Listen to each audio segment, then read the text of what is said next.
अस्सलाम वालेकुम, मैं मुबारक होकर आप देख रहे हैं सोशल मीडिया चैनल। लाहौर के इलाका में सबसे पुरानी और बड़ी दुश्मनी में फिर से आग सुलग गई। ये उस वक्त सुलगी जब दल्लाज जो टीपू ट्रक्का वाले का बेटा कत्ल हुआ था जूम के इलाका में शादी की तकरीब में। उसके कत्ल का जो मरकजी मुलजम है तीफी भट्ट, उसके बेनोई को कनाल रोड पे उस वक्त कत्ल किया गया फायरिंग से, जब वो इकबाल टाउन अपनी राइश से अपने पोते और पोतियों को लेने स्कूल जा रहा था। ये मोहम्मद जवेद भट्ट जो तीफी भट्ट का बेनोई था, ये अपनी बीवी समीना भट्ट जो तीफी भट्ट की बहन है और बेटी के साथ ये लोग जा रहे थे पोती और पोतियों को लेने। ये जब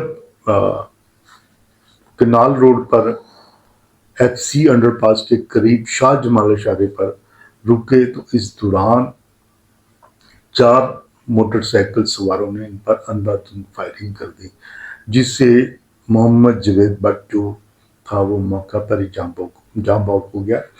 इनको नामालूम मुलजमान ने 5 गोलियां मारी, जबकि जो गोलियां थी वो समीना भट्ट इनकी वाइफ को लगी, एक गर्दन में और दूसरी इनकी टांग में। जो बेटी थी वो मौजूदा तौर पे महफूज रही। बेटी को जो है ना वो उसी टाइम सेफ जगह पे उन्होंने मुंतकिल कर दिया गया। ये जो शूटर थे ये इचरा की जानब से आए, इनका ताक़ुब करते करते करते, और ये फिर वकुआ के बाद गुलबर्ग की जानब ये फरार होने में कामयाब हो गया। अब इसका जो मुकदमा है वो अमीर बलाच के भाई अमीर फतेह और कैसर भट्ट समेत 4 लोगों के खिलाफ दर्ज हुआ है।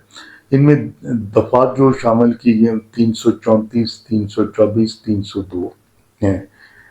अब जो बेटा था उनका मकतूल का जवेद भट्ट का हमजा, बड़ा बेटा है उनका, उसकी मदहियत में ये मुकदमा दर्ज हुआ है। मुकदमे दरख्वास्त में ये मौक़िफ़ तैयार किया गया था कि उनकी वालदा ने मुबैना तौर पे पहचान लिया कि एक मोटरसाइकिल के पीछे मीर फतेह बैठा हुआ था और दूसरी मोटरसाइकिल के पीछे कैसर भट्ट। तो ये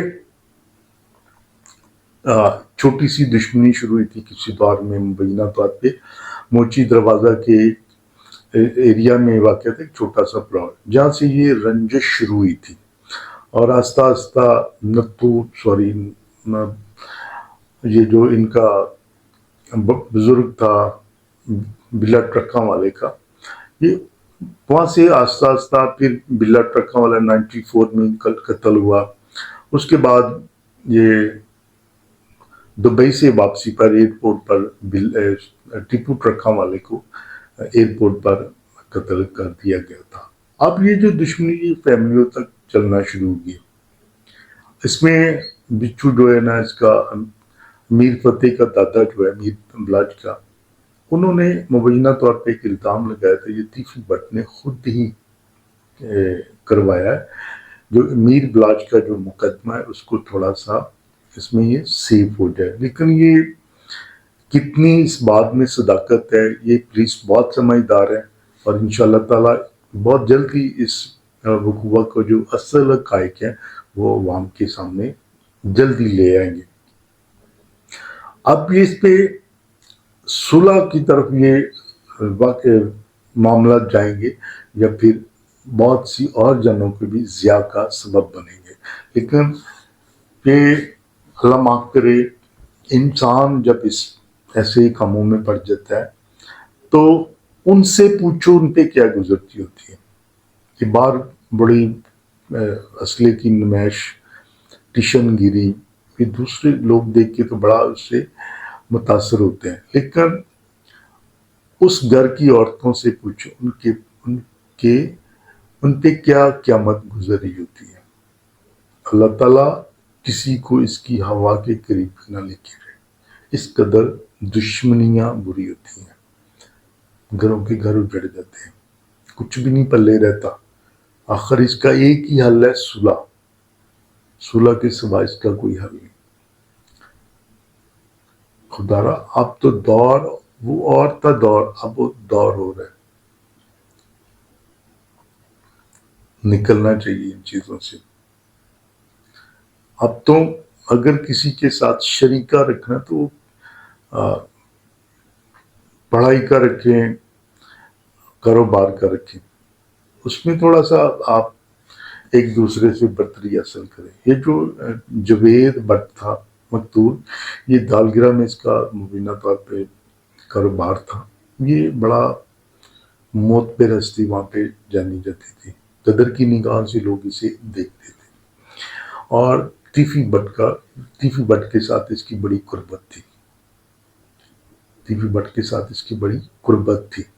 جہاں پہ تیفی بٹ کو پتا معلوم ہوتا ہے کہ وہاں جانا ہے تیفی بٹ کا لازمی ہے, وہاں پہ تیفی بٹ کی جگہ یہ